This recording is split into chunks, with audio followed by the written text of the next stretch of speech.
სილამაზის კონკურსი მხიარულთა და საზრიანთა კლუბებისა და სპორტული შეჯიბრებების სტუდენტური დღეების სამწლიანი პაუზის შემდეგ განახლდა. დასკვნითი ღონისძიება ამჯერად ქედაში გაიმართა. სტუდენტური დღეები 2011-ის დახურვის ცერემონია გრანდიოზული ფოიერვერკით დასრულდა. მარიკა სირაბიძე ყველაზე მომხიბვლელი სტუდენტია. საზღვაო აკადემიის ეკონომიკური ფაკულტეტის სტუდენტის ჟურის გადაწყვეტილებით მის უნივერსიტეტი 2011 გახდა.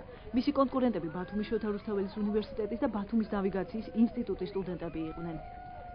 წელს პირველად მივიღე მონაწილეობა, მნიშვნელოვანია, ბევრი შემოთავაზებები იყო და ალბათ წინსვლაში დამეხმარება.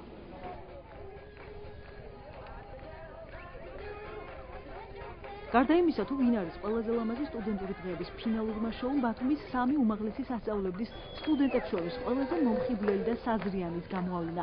პირველობა არავის დაუთმო უნივერსიტეტის გუნდმა, თეთრმა გედმა. მიხარია, რომ სტუდენტური დღეები 2011-ის დასკვნით ეტაპში ჩვენმა უნივერსიტეტმა მოიპოვა გრან-პრი, ასევე სხვადასხვა ნომინაციებში გამარჯვება და მინდა აღვნიშნო, რომ ძალიან ორგანიზებული იყო ეს სტუდენტური დღეები და მე იმედი მაქვს, რომ ეს ყველაფერი მიიღოს ცოტა უფრო პერმანენტულ ხასიათს. უნივერსიტეტელებმა პირველობა არც სიმღერასა და ცეკვაში დათმეს.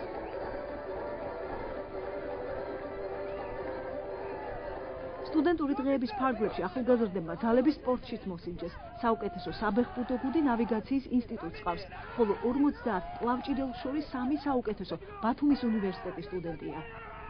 ეს იყო აჭარის უნივერსიადა იყო.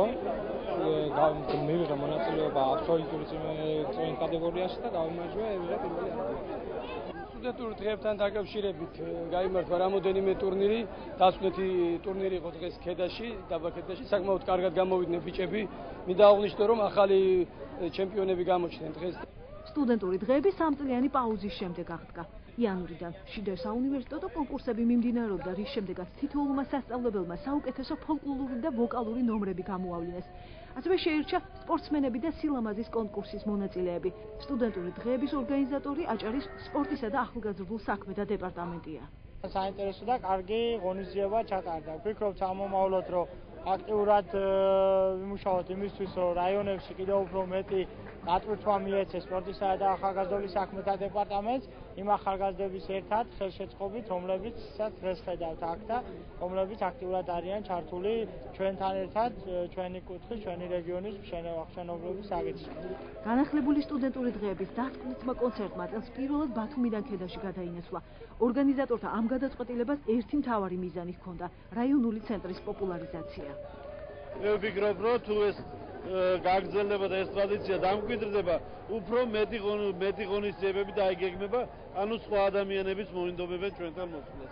წელს უკვე სტარტდება ქედაში, მიმაჩნია, რომ ეს არის პოპულარიზაცია ერთის მხრივ ახალგაზრდული აი ამ შემოქმედებისა, მეორეს მხრივ რაიონში, რეგიონებში გასვლა ხელს შეუწყობს ჩვენი უნივერსიტეტის ცნობადობის გაზრდას მოსახლეობისათვის. სტუდენტური დღეები 2011-ის დასასრულს სტუდენტებისათვის დისკოთეკა გაიმართა და საღამო გრანდიოზული ფეიერვერკით დასრულდა.